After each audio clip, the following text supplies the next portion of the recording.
Michael Porter has been my friend for 35 years. He has been my mentor during all of my years of public service. He asked me in 2014 to take on this role, which I did because it was such a privilege to have the opportunity to work with him. He started this organization. Where's Willie Woods? Where's Willie? Willie in the room? Willie Woods. Stand for a second, Willie. Mike may have said this, but I'll say it anyhow. I think the story, and I don't think it's apocryphal, goes like this. After the LA uprising in 1992, Willie, who was a second-year student at Harvard Business School, got to thinking about Dr. Porter, who's the global guru of strategy and competitiveness, and said, what can we do? So he went to see Dr. Porter and said, Dr. Porter, you play this important role. What can we do to revitalize American cities? They're burning up. Dr. Porter said, it's a great idea. Let's do it together. And they put together a plan, and out of that plan came ICIC. Willie has been on our board for all those years, played a hugely important role. Some people were smart enough to make an investment of resources in Inner City Ventures, which Willie runs in New York, and it paid off handsomely, so we've got some money in the bank to make investments in the future. But Willie, I want to thank you for your leadership and for your vision going to see Dr. Porter that day. Without any further delay, I'd like to introduce the founder and the chairman of the Inner City of ICIC, Dr. Michael Porter.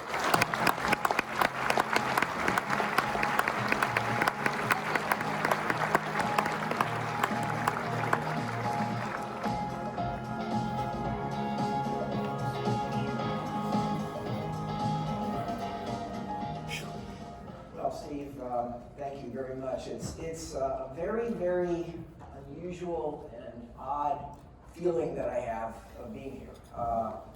I've never had 25th anniversary of anything. And the fact that we have this group of people here and this extraordinary track record of accomplishment in this organization and the opportunities I think that we have going forward are bigger than ever is just sort of humbling to me. I remember very, very well when Willie showed up in my office and was telling me about the LA riots, and there was a sort of a plan by somebody to do something about it. And Willie went over with me, and it was clear from listening to him describe what they were going to do to try to solve the problems in LA, it wasn't going to work.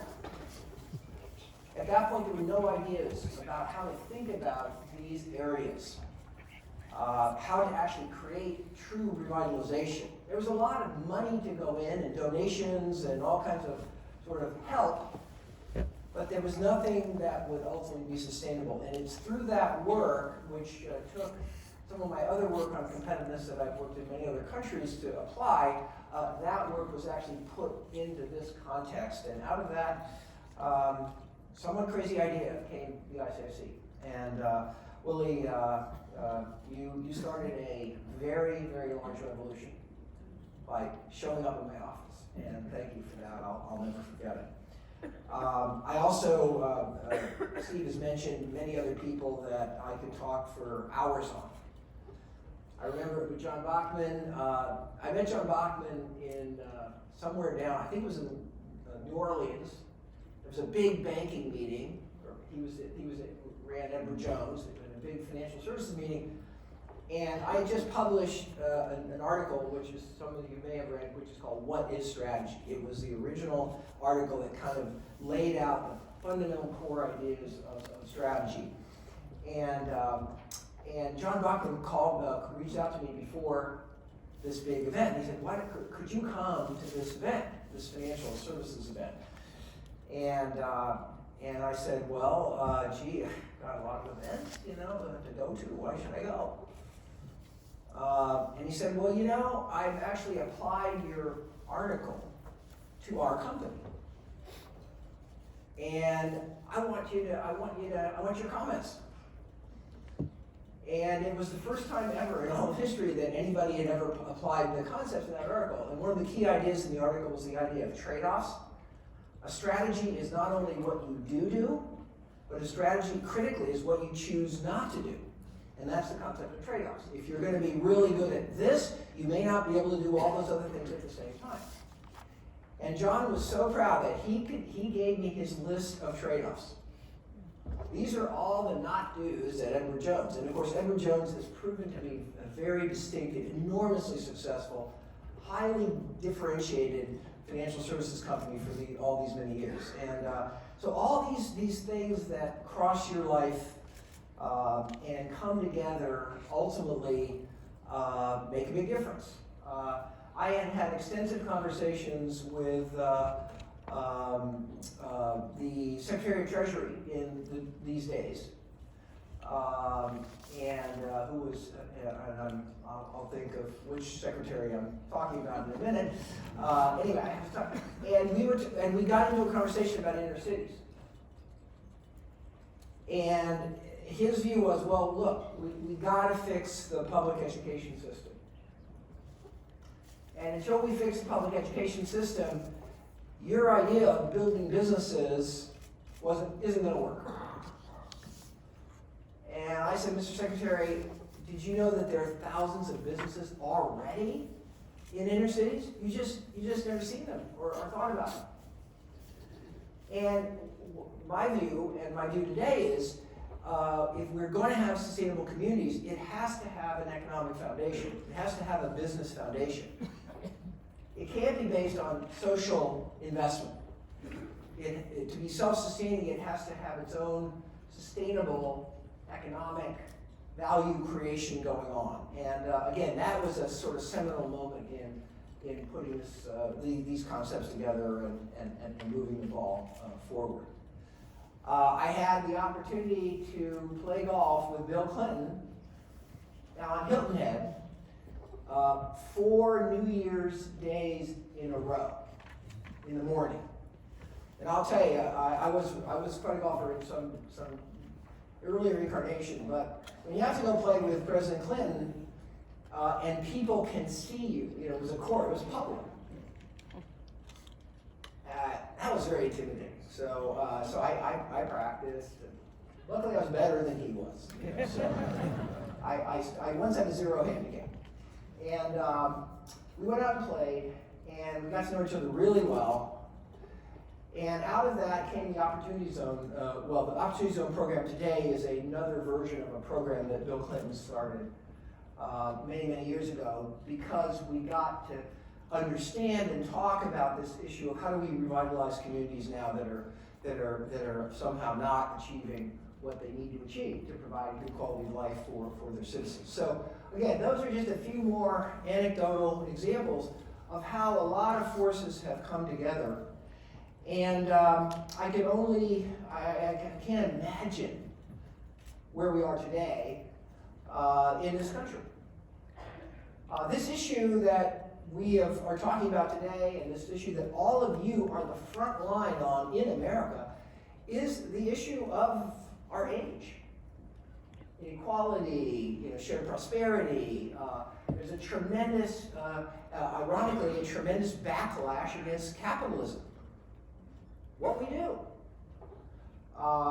And so, I think we've made enormous progress in this area. There's great work across the country. There's thousands and thousands of companies that we recognize and many that we don't know, but we wish we did. There's a tremendous progress in economic development thinking now in urban areas, which ISSC has played a big role in trying to seed that work. But my gosh, we're far from done. And we've got to, and we're in a political environment which is very hostile to capitalism and to business's role. And we simply have to change that. If you listen to the Democratic debates talking about business, and you sat in this room and listened to what's happened in the last half hour, it's like the candidates are on the wrong planet. They don't get it. They just don't get it. They don't get how our country works. They don't get how our country has been successful for so many years. They don't get it.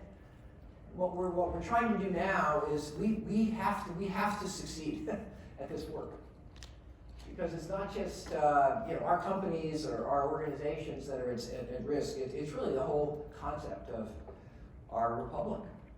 and how it works, and are the key principles that underlie how it works. So I've heavily edited all the things I could say about this 25-year journey to get here. But the ones I mentioned, I hope, are just adding to your sort of the mosaic that you have of what this all is and what it's all about and what it could be.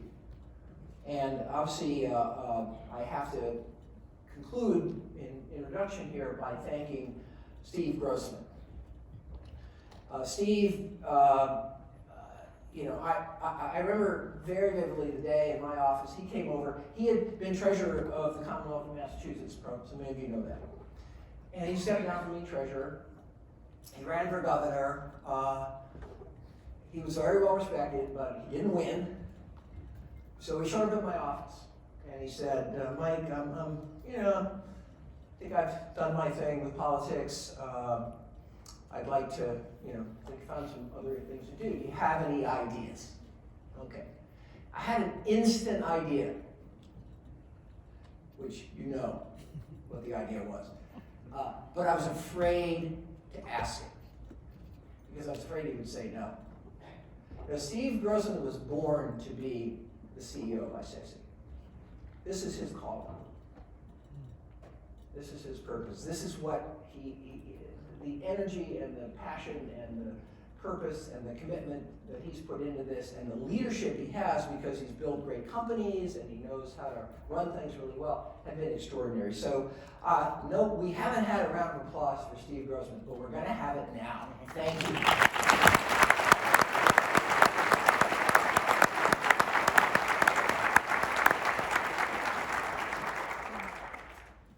Okay, well, what I'd like to talk about now is with some of the things I just said and maybe a little bit of context. And it has to do with the role of business in our society, in America. We have the same issues everywhere in the world, but what I'd like to talk about today is primarily our situation here in America, where we have been, a very much business-centric society. We've had a business that played a major role in economic growth here and many other things. So, but we're at a very, very delicate and important moment because, as I said earlier, despite the fact that we have companies in this room doing what you're doing, we had a roundtable yesterday, a procurement roundtable, with 20 or 30 of the largest companies in America. And we spent an entire day talking about all the creative things they were doing to try to grow new businesses and enhance communities and improve the business environment, and, nurture new suppliers and all this other stuff. And, I remember telling everybody there at the end of that conversation, I wonder what the politicians would say if they heard all this. Would they still say what they say? We are at a very awkward moment. Do you know that certain age groups in America now have a greater support for socialism than capitalism? Now, most of them don't know much about socialism, unfortunately, because if you know it, it isn't pretty. We have this loss of faith in business. We have this questioning of business, which the root cause of which has been the inequality and lack of opportunity that many of our citizens have today, which is real. There's a lot of reasons for that. But we have been singled out as a big problem. And that's not fair. There's a lot of problems. Public education doesn't work. Our infrastructure stinks. Our regulatory system is very convoluted. Our legal system is very high cost. And we have lots of things that are causing our issues in our economy right now. But business is not the cause. But right now we are right in the sweet spot of what people are picking on. And so we have a tremendously difficult situation we're in. And I think a question everybody in business is thinking about now is, what do we do as businesses? What do we do? to create a different view of business and what we do in society. And there's all kinds of efforts that are bubbling up. In fact, business has been doing things like this for a long time. I'll cover that in a minute. But clearly it's not working out well. Because even though we've had CSR programs for years, and we've been giving money, and we've been very generous and philanthropic and helpful, our legitimacy and our public support is low. And so what do we do about it? And I think the kind of sense is that business has to get involved somehow in not just narrow economic issues, but it has to get involved also in the broader social issues. How do we deal with social problems in America right now? We deal with social problems through NGOs and government. Those have been the institutions in our society that work on social problems. And they do great work, very powerful work. NGOs didn't used to exist. It's a whole new institution. Even I can remember there were almost no NGOs, and then they started growing up and growing up. And it was this new organizational form to tackle societal problems. And they do. And they have NGOs in the room. They do great work. But what we're finding is that NGOs and government haven't got the resources or the leverage to solve these problems fast enough. What's the problem? The problem is frankly, there's no business model. To serve a need, an NGO has to get a donation. And to serve 20 people, they have to get more money than to serve 10. And to serve 40 people, they have to get more money than to serve 20, or 10, and 20, and 30, and so on. Government's got the same problem. If they're going to have a good program to deal with X, first they're going to have to navigate through all the politics to make sure the program is really good, which is a big deal right now. It's hard. The government's also going to have to raise taxes. There's just so much need out there, so many societal problems, that government's kind of drowning in how do I deal with all this, and we just don't have enough money. So we're making very slow progress on a lot of these issues that we all know about. Issues of education, issues of safety, issues of housing, issues of water, issues of everything. There's issues everywhere. In fact, this age is the age of societal issues. And we know more, everybody knows them now. Every single person knows that we've got the environment and climate and water and we hear about it every day. But yet we don't have a functioning institutional structure that's actually making much headway. We're making progress, but it's slow. It's incremental. And fundamentally, that's a resource problem. And it's also a problem because the traditional institutions, government and NGOs, were not designed to do things efficiently and effectively at scale. They do their best with whatever limited resources they have and whatever management capability they have. So what I think is becoming more and more clear, and I think society's got this right, we in business have to start playing in a different way in this issue. Now, I feel a little nervous talking to this group because you all are doing it already. You guys get it. You guys are the frontier. You're the front line. You're the innovators. But mainstream business now, we have to find a way to get mainstream business to rethink and redefine its role beyond just the business role, the profit-making business role, the narrow view of the profit-making business world.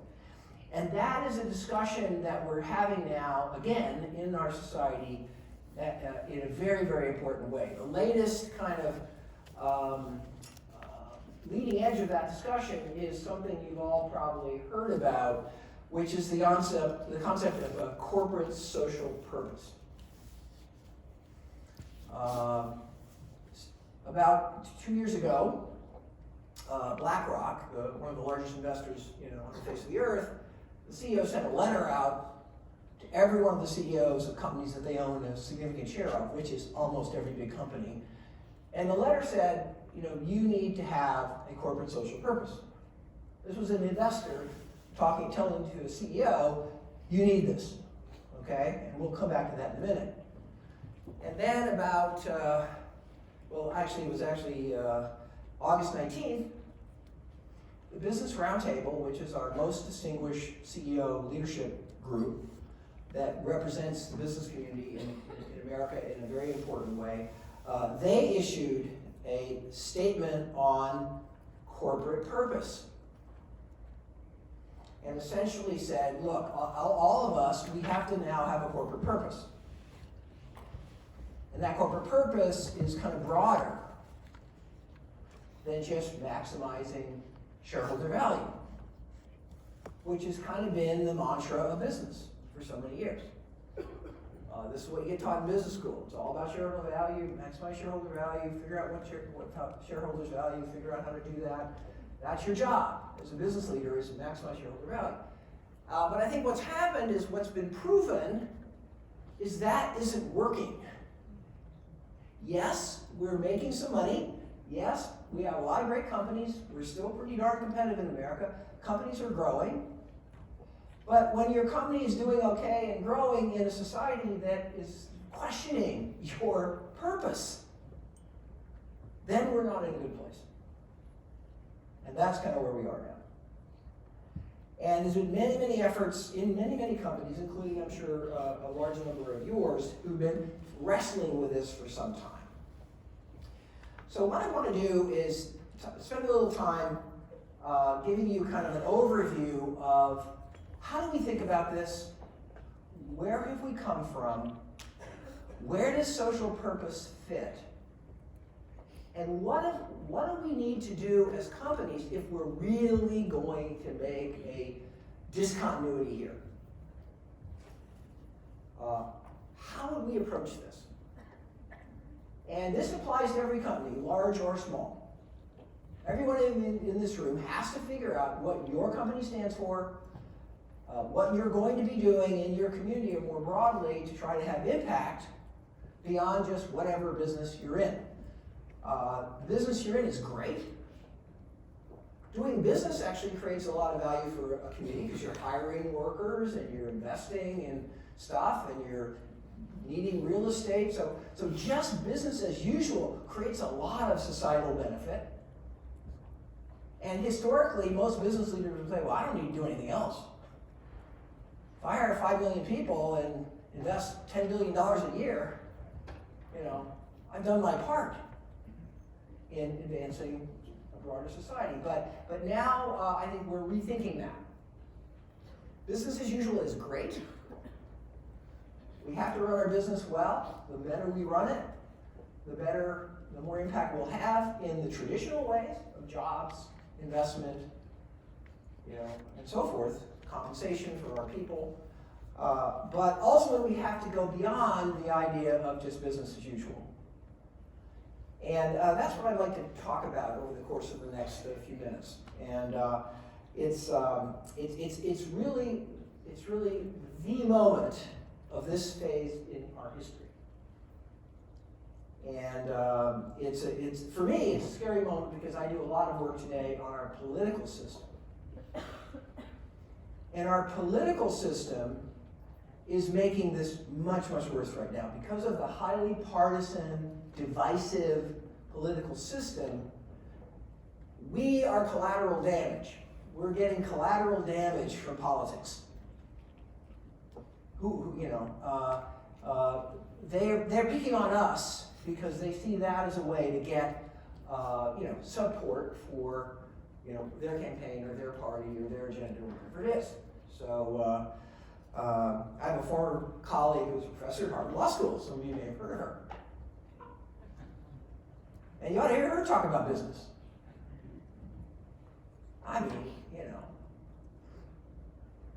It's just unbelievable that people of great intellect and great stature, and who've been Americans for many years and have observed what's been going on in this country, to be taking the tack that they do today. So I think we can't do anything that we shouldn't do just to be popular, but we've got to rethink what we are doing to see if we can actually do business better. And I think this is a moment where we are learning to do business actually even better. We're learning that capitalism has even more interesting, powerful characteristics than we thought it did.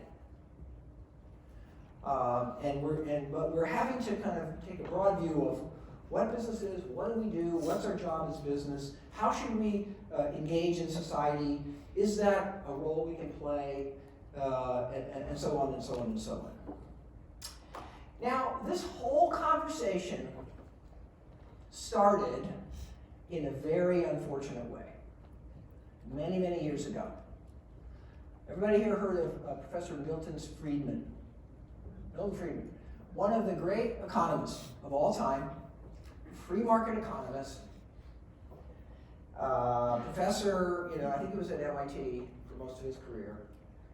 And he wrote a little article, which you can read if you want, but have a drink handy if you do. And the article says, the social responsibility of business is to maximize its profit. Period. That's it. And any use of resources to do anything else is a misuse of shareholders' money. Okay? So this idea got implanted in America as companies started struggling with what do we do? What do we do about making our society better? Companies, we all realize there's lots of issues in our communities that we'd love to fix. All kinds of issues. But what our role should be, Milton Friedman said, just do business as usual, stop there, and then other solutions are going to have to address all these other issues. And Milton Friedman was wrong. I'll tell you why in a minute. We'll get more deeply into what was his fundamental, how did he screw this up? How did such a brilliant person not get it? But he didn't, and we'll talk about that a little bit later when I give you a little more background, okay? But that really set us back, and the net result of Milton Friedman was the early efforts in business to deal with social impact were very, very limited. And they were done with almost trepidation. Because Friedman didn't even like philanthropy.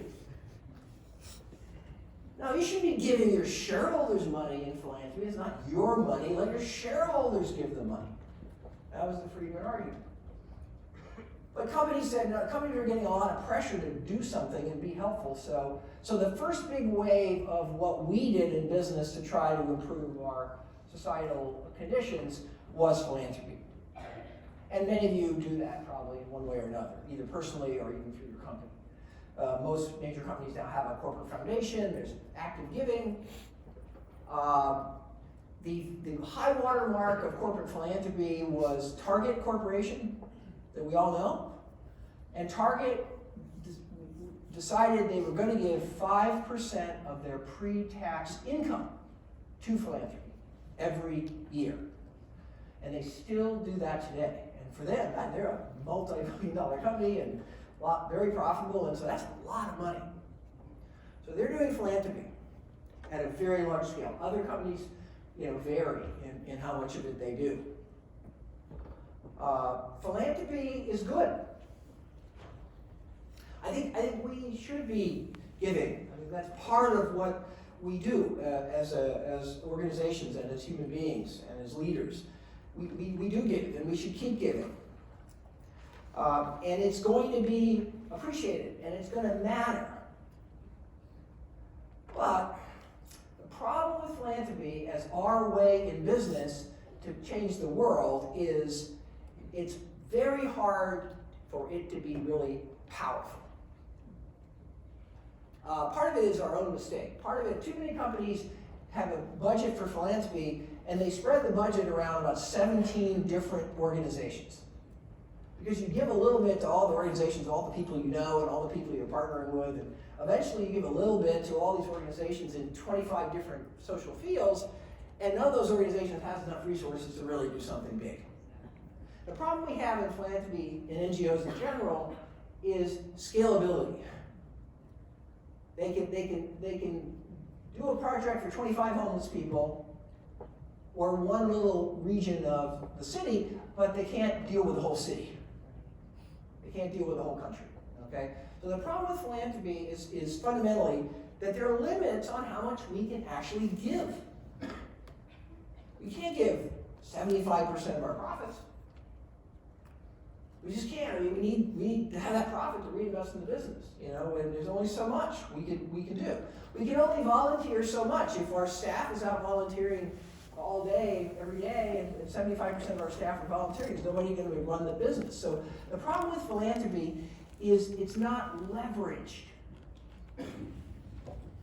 If we give to this, then that takes away from that. Okay, it's kind of, philanthropy is kind of a form of redistribution. And again, redistribution is good. We need to have a progressive system where those who have more help those who don't. But philanthropy as the business tool for changing the world has not proven to be a very powerful way to do it. In fact, most companies they're not cutting back, but they're really focusing their philanthropy. I have here a few notes. If you do philanthropy, the most important thing to do is pick a very few areas, concentrate your resources in those few areas, and don't just give the money. Help the NGO use the money well by supporting them, because they got managerial issues, and you can help them actually execute on using the philanthropy.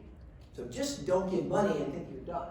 You know. So we've learned about how to do corporate philanthropy very well, and I'm saying everybody should do it at some level. And it might be not be corporate, it might be your personal, but we should all do it. I think it sends the message we should want to send, and we must send in the kind of society we want to have. We need to do that. But it did not make much of a difference on the social problems in America. It helped, but it didn't solve. Okay. So what was next? Well, the next stage of this whole discussion was, well, we have to have a CSR program, Corporate Social Responsibility Program. And that goes beyond giving a little money. That's actually about doing things. Corporate Social Responsibility said companies need to do more things than just give money. And by the way, we'll post this presentation if anybody's interested. Thrilled to have you look at it more carefully. So CSR is really about taking some specific kinds of actions, and the NGO community kind of teed up a lot of this for us, and then gave us a lot of pressure to do it. So you can see some of the key things. Compliance with ethical and community standards. Seems obvious, but a lot of companies were just out of sync. They were doing stuff that didn't work. I mean, who was it? Ralph Lauren had fur, animal fur, in some of their products. And that was out of sync with where society was. And they got attacked for that. And finally, the company figured out that, look, we got to comply with community and ethical standards. If our community doesn't think fur is a good thing, then we shouldn't be using it, okay? And it was that they were tone deaf. For decades, they didn't understand this. They didn't hear what the community really wanted and what they really expected. And CSR was really a lot about how do we get ourselves a hearing aid, So we can hear how people are thinking about some of these things that we end up doing in business. So it's about compliance with standards. A lot of companies now collect certifications. So you have to get certified as with this organization, and certified with this green, and certified with this sustainability, and certified with this sourcing practices, and all those sustainabilities and certifications we now get are just to prove that we're following good practice, best practice. And that has been a good thing, I think. Sometimes these certifications are not as perfect as we'd like to see them, but I think that, again, the bar has been raised, corporate practice is higher in many of the areas affected. A big theme of CSR was sustainability. At one level, I love the word sustainability because it's very evocative. The problem with sustainability is it could mean almost anything. Sustainability of what? Sustainability of employment? Sustainability of environmental impact? In environment, it's pretty clear what it is. You're not going to wreck the environment today, and so you don't have it tomorrow. That doesn't make any sense. But there's a lot of broader uses of the word sustainability that are, again, hard to understand, but people have been soldiering away at this. And as I mentioned certifications. The fundamental purpose of CSR was reducing risk and any harm that we were causing. Let's not harm. Let's stop the harm. So if we're polluting, let's stop polluting. If we're killing animals for our coats, let's stop doing that. We gotta behave in a way that builds trust. So this was this problem that I've been talking about, this problem of trust and legitimacy and how we're viewed. This problem has been now around for a long time, and this was the first serious effort to deal with it. We've got to improve our reputation. Right now, people don't like us, or they don't like business, and so we have to do something about that. And we have to be seen as good people doing good things. And the number one type of consulting firm that consults on CSR is PR firms. So it's fundamentally about image and about progressive image.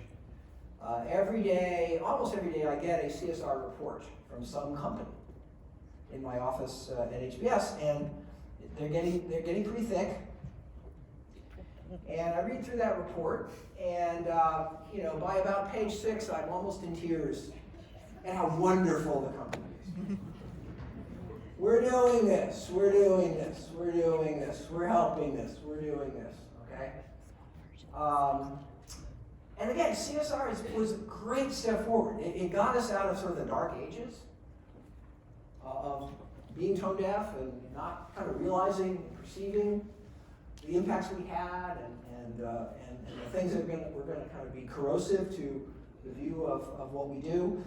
So it made progress. But I think, unfortunately, like philanthropy, it hasn't been powerful. It's been good. It makes things better. It hasn't changed the world. It hasn't solved big problems. It hasn't addressed big issues. It's a lot of companies making little contributions to a lot of issues. You go into a company today, and they always have recycling bins everywhere. Every company will have them. And you better put your paper in the right container. But is that going to solve the sustainability of the use of paper or anything else? Well, probably not. The other problem with sustainability and corporate social responsibility is the word responsibility. And that word, whoever invented the word responsibility for this phrase should be, I don't know. I'm being socially good today. We can't be mean. But the problem is it was focused on responsibility, not impact, not results. Okay? And therefore, it's just been, lots of little improvements that have kind of raised the bar in general. They've affected the landscape, the atmosphere. I think they've helped get our employees in the right place and us. But we haven't had a real strategy to make CSR powerful.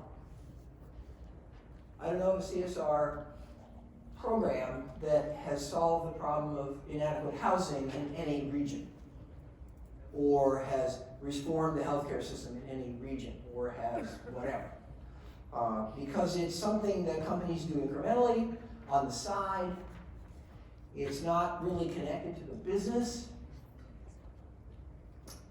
And as we'll see later, those are all very, very limiting factors. Okay, so what's the next phase? This phase we're in right now, most of you have heard of ESG indicators, or GRI. ESG is environmental, social, and governance. And that's a set of standards that you're supposed to comply with in terms of your governance standards, your environmental standards, and there's a rating system. And this ESG thing, and GRI is Global Reporting Initiative, and that's another sort of sister measurement system for, again, societal impacts. These measurement systems came from investors. And investors started hearing from their clients. And their clients told them, look, we want to put our money in companies that are doing good things. And investors said, remember the investors? Those were the guys. The social responsibility of business is to maximize its profits. Okay. And the investors said, nah, that's not what we want to invest in. You don't want to invest in companies that believe that. So this investor era that we're in right now, and every big company now has to measure all these ESG indicators. Where do we stand? Where do we rank? And that has been a step forward because it's focused on measurement, which is good. We believe in measurement. It's caused companies to think about a lot of issues, much more than they did in the CSR movement. And some good things have happened. Is it powerful? Well, it turns out that many of the things in the ESG measures or the GRI measures aren't actually material to your business. So yes, if you're a bank, you care about climate change. But there's not much a bank can do. There's one or two easy things you can do, but bank's not going to.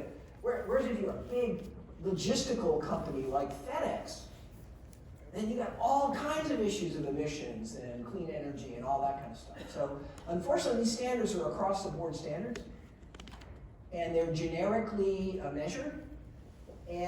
So therefore, this has not proved to be a very powerful tool. It's been a move in the right direction. It's got investors thinking differently, which has been really important.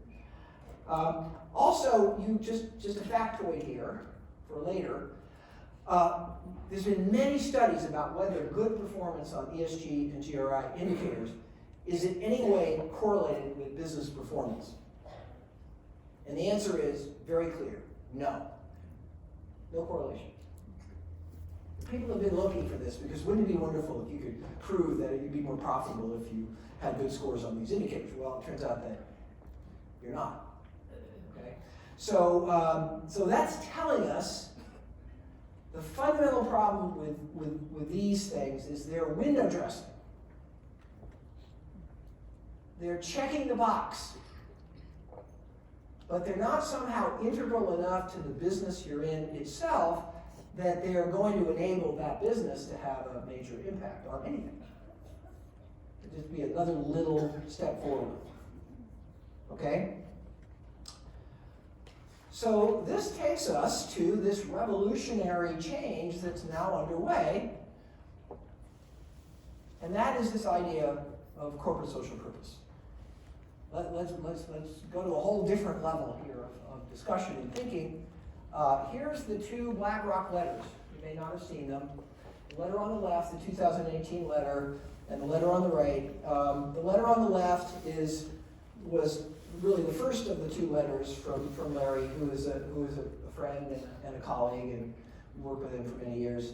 The left is sort of the why. Why do we need a purpose? And the stuff on the right is a little bit on how do we do a purpose. Okay, so we've highlighted some of the salient phrases. So a purpose helps you get to your full potential. Because I think that it's motivational, I think, is what that first point is really making. If you don't have a purpose and think that way, you'll lose your license to operate. And we have a lot of lost licenses to operate in business right now. And so, if we're going to reclaim them, this is a tool to do that. If you don't have a sense of purpose, you're gonna be buffeted by the short term. Quarterly earnings or whatever your short term is. Whereas if you have a sense of purpose, you're going to have an ability to look beyond those short term perturbations. And then if you don't have a purpose and you're just bumping along the way everybody has, you're going to be vulnerable to activists who are going to come in and say, oh, you don't have a clear enough sense of direction as a company in the modern world. And so they're going to come after you. Just like Nestle got an activist campaign. Nestle's one of the most socially conscious companies in the world. And yet they had an activist coming in and said, oh, you're doing too much of this stuff. And they didn't really explain what they were doing well enough, so the activist says, just cut all this stuff out and get the profit up. Okay? So then I think everybody started saying, okay, well, this is great, Larry. Thank you for ruining my day and sending me this letter. Because we don't know how to do this. It's a great charge, it's a great vision, but we don't have the playbook. So Larry wrote another letter the following year. Very important letter. Purpose is not a mere tagline or marketing campaign. It's the company's fundamental reason for being. So that has been the sort of operative definition of what purpose is. Fundamental reason for being. Now, you might think about that for your company. What's your fundamental reason for being? And I can tell you immediately you'll find out, oh, that's kind of a hard question. How do I define that? I can think of a lot of stuff, but is it really meaningful for the business, or is it just, platitude?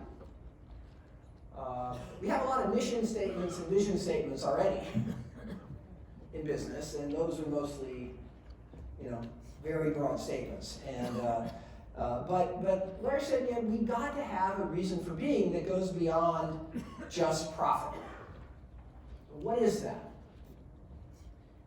And so I think a reason for being that goes beyond profit is probably a better way of saying it. I would rewrite his letter if he let me. Okay? Purpose is not the sole pursuit of profits, but the animating force for achieving them. Okay, this is interesting, and so let's remember this phrase. We'll come back to this a little bit later. But it says that, look, we're in business to make a profit. Let's all agree. We are in business to make a profit. But what is going to allow us to be really, really good at it? And the implication here is if we think in this broader way about who we are and what we're doing and why, we'll be able to do better. We'll be more successful. Profits are in no way inconsistent with purpose. In fact, purpose and profits are inextricably linked, and we'll talk a lot about that. That is the most important bullet point here. Because this is going to be the key. If we can connect purpose, or whatever we're going to call it, to the business and to profit, that will solve every single social problem in the world. Because if we can make a social impact and do it at a profit, what can we do that nobody else in all of history has ever been able to do? We can scale. If we can make a profit doing homeless, low-cost housing for 25 people, and make a profit in low-cost housing, in affordable housing. If we can do it for 20 people, we can do it for 40, we can do it for 1 million, we can do it for 1 billion. Okay? And this is the key to unlocking the problem we've had in the world. We've had lots of ways to make things a little better, a lot of valiant efforts by a lot of very purposeful, very driven people to make things better, but we have had no mechanism to do it at scale. And now we're kind of on the threshold of that, so we'll come back to that in just 1 minute. When a company truly understands and expresses its purpose, it functions with the focus and strategic discipline that drive long-term profitability. So that's a little bit about, again, business thinking and how we think about our strategy. When we have this kind of a dimension to it, then it's going to be a really powerful tool for focusing our efforts. And it guides culture, consistent decision making, and ultimately it helps shareholders, but it helps them in a different way than the traditional way, which is just you need to make the maximum shareholder return. Okay? So we've got a lot of purpose statements out there now.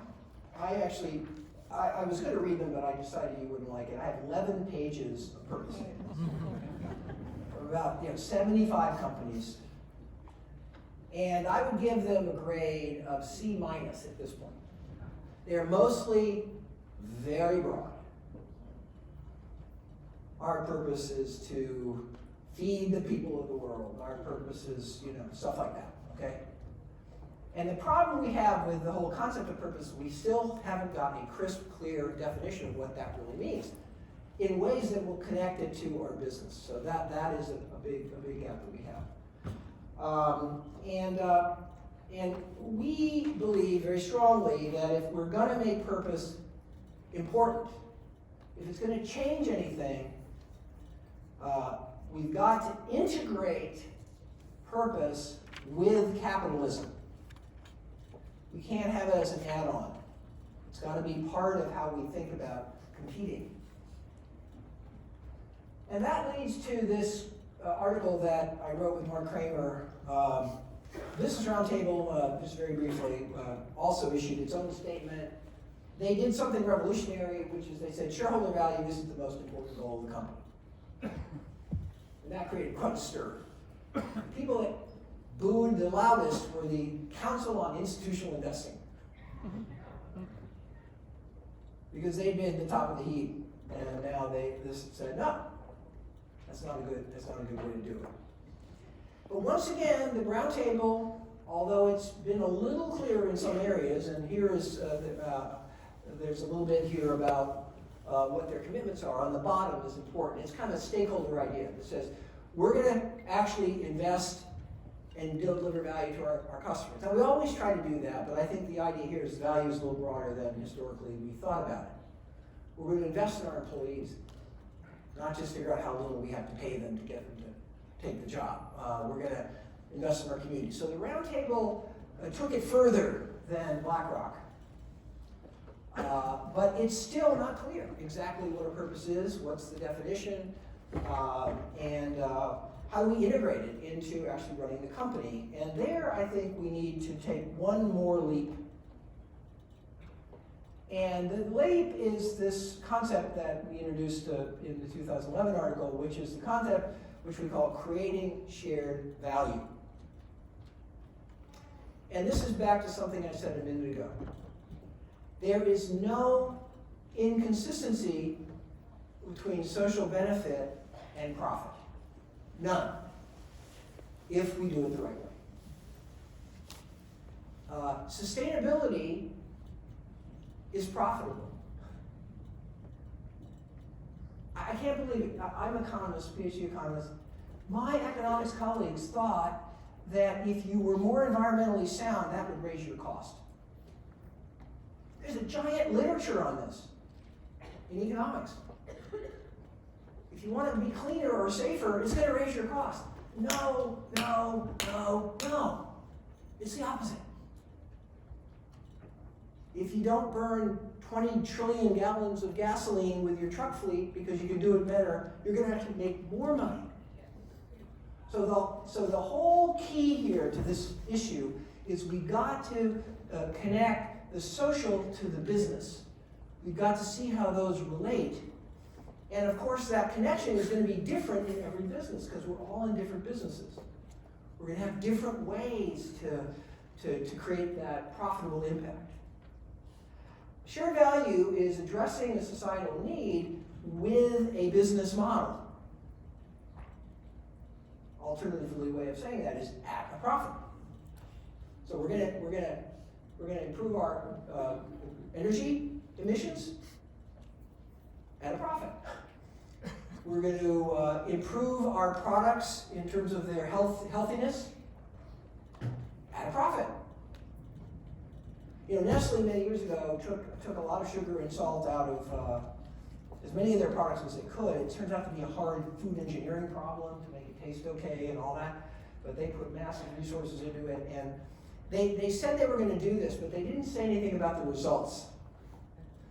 And what they just announced this year is all the products where they took out the salt and the sugar and all those kind of things, those have been the fastest growing products and the highest margin products. Because that's what the customer wanted. And they were an innovator in delivering, you know, the value that the customer really wanted, and that gave them a better business, okay? Companies have been afraid to talk about social impact that creates a profit. Because profit is now an evil idea in our society. Despite the fact that, as I've said several times, profit is the magic of the capitalist system. If we can do something at a profit, we can scale it. We can be global. If we're doing something that's a giveaway, we can only give away so much. If we're losing money, we can't do much. If we're just breaking even, we can't do much. But if we can find a profit model to build affordable housing, then we can build tons of affordable housing. And we will have tremendous impact on that problem. Instead of giving a little money for this affordable housing, project. Okay, so basically what we've come to the view of, and this is still radical, I don't know if I can get Larry Fink to agree with me yet. I'm gonna try. Purpose equals creating shared value. The purpose of a company is to compete in a way that addresses significant societal challenges while also competing profitably and therefore sustainably. And I think what we're starting to see is that we're starting to see more and more companies veer in this direction. Let me give you a few examples, and I got to speed up my time because I'm running out of time. Again, I told you I had a big fight with a lot of economists about is profit consistent with social impact or not. This slide talks about that. I think energy efficiency is profitable, environmental improvement is possible, financial inclusion, getting people included in the financial system is profitable, better education actually isn't profitable for a company who takes advantage of that better education, and so on and so on. So workforce safety is hugely profitable. It's the most profitable thing you can do is eliminate accidents. But yet we had this mindset that doing all those good things was too expensive and we didn't have to do those. But we're now learning the opposite. We're learning that where we have social issues that our company touches and they're broken, almost always it's going to create costs for us that we could avoid if we can fix those social issues. And that is the great insight, I think, that it gives us the key to how we can actually change, very powerful way, not only what we do as businesses, but also how people feel about us as businesses. Shared value comes in 3 levels. Some of you have seen the article probably. We'll make it available to anybody who's interested. You have 3 tools. You have your products. What's your product do? Is it full of salt, sugar, and fat, or not? Things like that. is your housing affordable? Therefore, it's going to serve needs that are unmet now. We have lots of housing for people that can afford it. The real innovation is to serve, is create competing housing in a way that people can actually afford it. All people. The second part of shared value is the value chain, our operating model, how we go about doing business. I'll talk about that in a minute. And then the third part of shared value is the business ecosystem in which we live. Do we have other companies around that can be our suppliers? And if we can do that, then we're gonna start the ball rolling on making ourselves more efficient by the improved opportunities for other people. Here's a great example of a shared value company, a shared value strategy, Discovery Health. Here's their corporate purpose: to make people healthier and enhance and protect their lives. Okay, very nice statement. The key about purpose is how. How. And in their case, they did something totally innovative. They put a health plan together with a health and wellness program and used all the insights from behavioral economics to create incentives in the health and wellness program for people to participate. And if they did, not only did they get healthier, which they were able to prove, they have massive data on this, people live longer if they're participating in this program. If they do well in the program, then the cost to the insurance company goes down. Because the insurance company's cost depends on how many times you have to go to the doctor, or how many problems you have. And so what Vitality said was, if you're participating well in the health and wellness program, not only will that make you feel better, and not only will you have a lot of cool incentives, but we'll actually lower your premiums. We'll lower your premiums for your health insurance. And this is the largest health insurance company in the world. You know where it started? South Africa. They had this insight about how to create a synergy between their business and the most important social needs that they touched. And boom, they're a world leader. What we find today is many of the greatest opportunities for innovation in every business are not the standard stuff. We've already done the features and fitness and, stuff like that. We've already done all that. What we haven't thought about is this issue. How can we add that societal impact into our strategy to either make ourselves more efficient or to make our products incredibly better? Where the really good banks today are going after the underbanked. The 25% of Americans don't have a real useful financial relationship with a real financial institution. And that costs them tons of money and tons of heartache in getting a little loan or cashing a check or whatever it is. The banks have realized that the biggest market they have is one that they used to think was horrible. It was a rotten market. Poor people. Turns out that these poor people that didn't have a bank, that's the future of most financial services firms. And that's what they're trying to figure out. PayPal has figured that out. And they're primarily competing in the small business space. Some of you may have worked with them. They found a way to get you with the collateral of your AR and so forth, loans that had much lower cost than you could otherwise get, even if you could get one. Here's a company that may be in this room. This is a company that has been ICIC partner company, TerraCycle. Founded in 2001, the mission was, or their purpose was, eliminating the idea of waste. What a clever way of framing it. Across 20 countries, partner with leading consumer products companies, et cetera, to recycle products and packages that would otherwise be ended up in the landfill. Now, so they're saying, look, every company would benefit from this.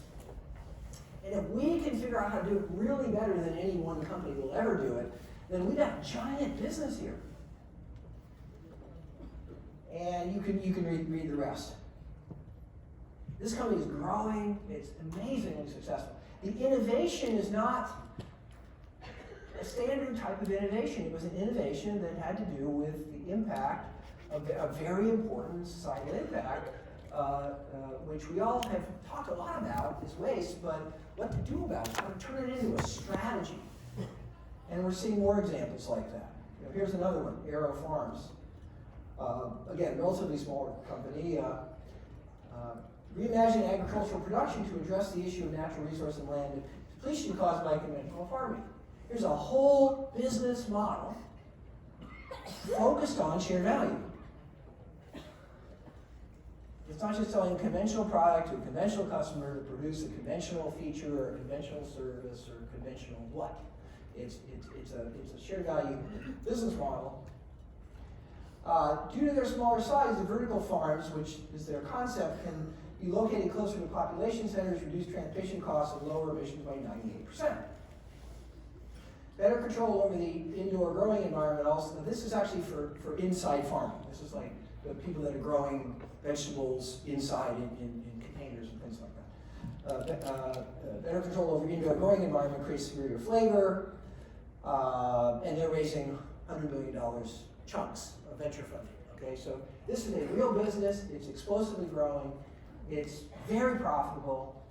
It's a real business, but it's having very, very powerful impacts on the whole indoor hydroponic food production system in the United States. So we see more and more industries where these ideas are where the innovation is coming from. It's not coming from doing business as usual. It's coming from recognizing this fusion between social and economic. Yara is an example of a fertilizer company that's transforming agriculture in Africa and other parts of the world by worrying about building the supporting industries that farmers need. Not just the fertilizer. They don't just sell the fertilizer. They aggregate the other kinds of capabilities that the farming industry needs, like logistics and so forth, to be efficient and effective. So that, again, you can read these if you're interested later. Walmart is a phenomenally interesting example. Many of us in this room are old enough to remember that Walmart was the personification of evil. Walmart was evil. And there's still people that think that. And that's because they paid relatively low wages. They were criticized for not paying generous enough health insurance. And so on and so on and so on. They put a lot of small businesses out of business because they could do it more efficiently. And they got massive criticism from everybody. And what happened to Walmart, and I'm going to try to go as fast as I can here. I'd love to tell the story slowly, but I'm going to go fast. What happened to Walmart was Hurricane Katrina.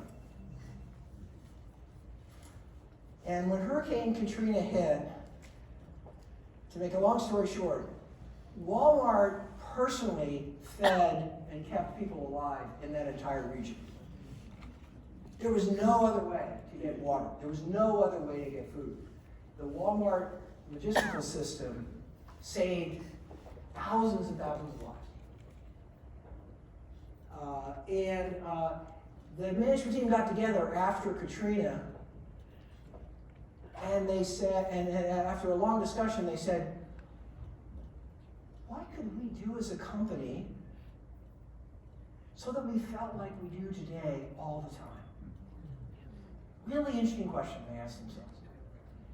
And what they concluded was, we're going to have to think about how we're not just doing business to make a profit, how we're doing more than that in our business to have a really big impact in a variety of areas. So you can see the things they do.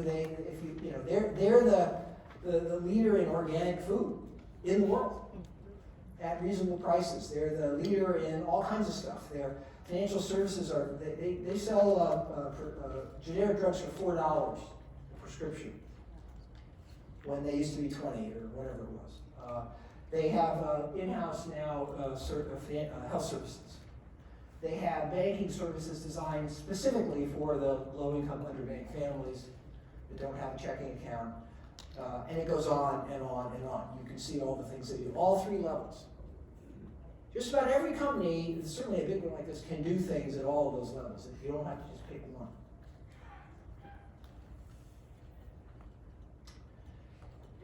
Now, what we're starting to see is, and it's been tough sledding, we're starting to see that people are starting to recognize this issue I've been talking about. What is the synergy between social impact and profitability? And we know Fortune very well, and managed to persuade the editors to create a new list. And this was about 5 years ago. This is actually the 2019 list. And this list is based on shared value. The company has to be making, it has to be profitable, but its profitability has to be materially affected by the social impact that it's making. And the social impact has to be material for whatever the issue is that they're impacting. So you can see some of the companies on this 2019 list. Walmart is on this list. Walmart is the only company ever, probably forever, that has actually been on the list 5 times for 5 years. And we designed the list not to make that possible. You couldn't get on the second year. Because to get on the second time, you had to do something really, really big. You couldn't just do a little more of what you'd already done. You have to come up with something new. They've been innovating so rapidly that they've been on for 5 times. TerraCycle, I just showed you, they're on the list. Every one of these companies has a story, but they believe in this conception of what we are in business. We're in business to create shared value. And if we think that way, it's going to make us better companies, it's going to make us more innovative, it's going to help us sustain ourselves in the long run. You can see the Beyond Meats and the Impossible Foods got on there. That was a pretty big innovation. That's pretty material. That's going to make a real difference on food nutrition, hopefully. Others are making more focused impact, but this is where we're starting to go as companies. And purpose itself is just another word.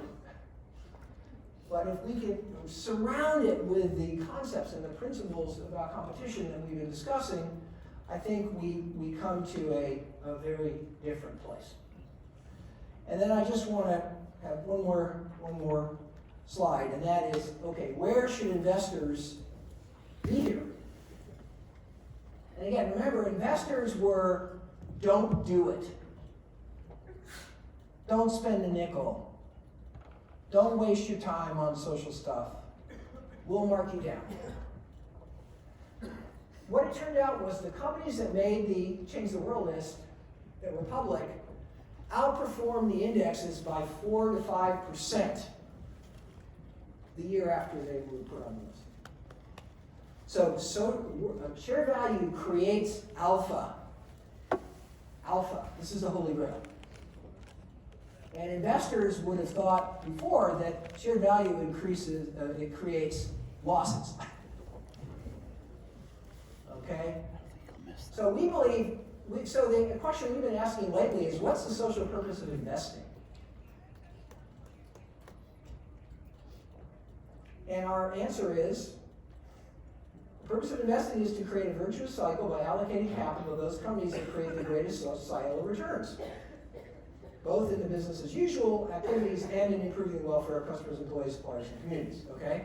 So, investors have been criticized, and we should criticize them more, because they haven't had a purpose that's good for society. They've had a purpose and a design of their business model that works for them. You make all this money, and I do better. The investor, if I help you make money, then I do better. But ultimately, investors should be out there hunting for the AeroGardens and the examples that I've been talking about. But investors haven't even looked. So let me just conclude. I think I've already said some of these things, but just to wrap this together. The purpose of a business, of your business, and all of you, almost everybody in this room, I'm sure, already thinks this way. But I'm just giving you a little more vocabulary, a little more technology to think about it with. Purpose of business is to create economic value in a way that also creates shared value for society. Okay, too many businesses in the past have created economic value while destroying shared value for society. All the banks that gave out free checking accounts with a business model that they would make the money on defaults. So if the customer failed, they'd get rich. Too many companies have done that. That's one of the reasons why we have a bad name in business. But we've got to flip that. Business acting as businesses, not as charitable givers.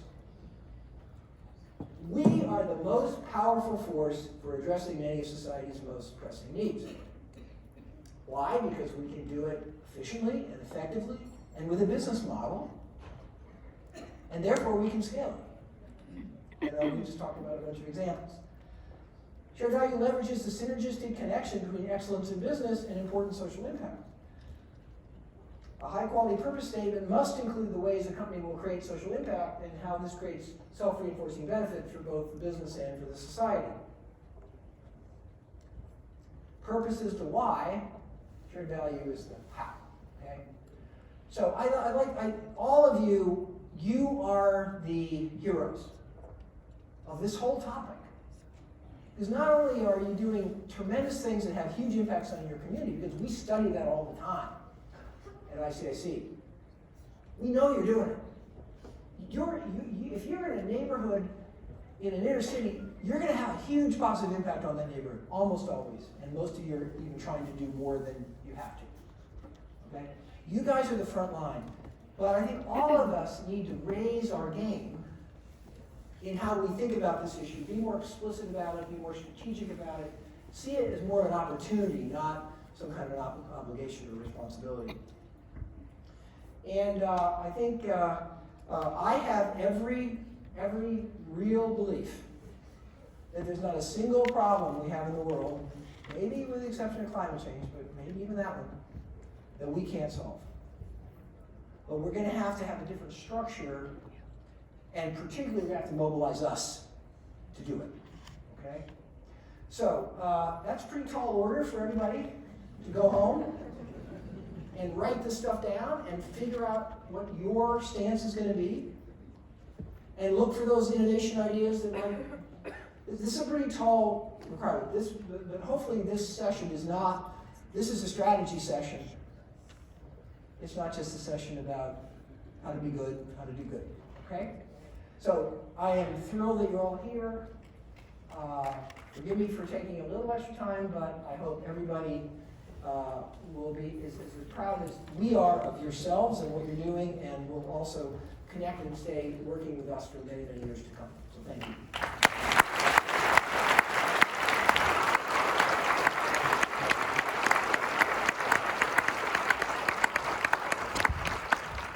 As Mike said, there's a lot to unpack here, and so this will be posted. You'll all have a chance to not only study it, but to take it home, take it back to your leadership team, take it to your shareholders, take it to your employees, take it to everybody within your ecosystem.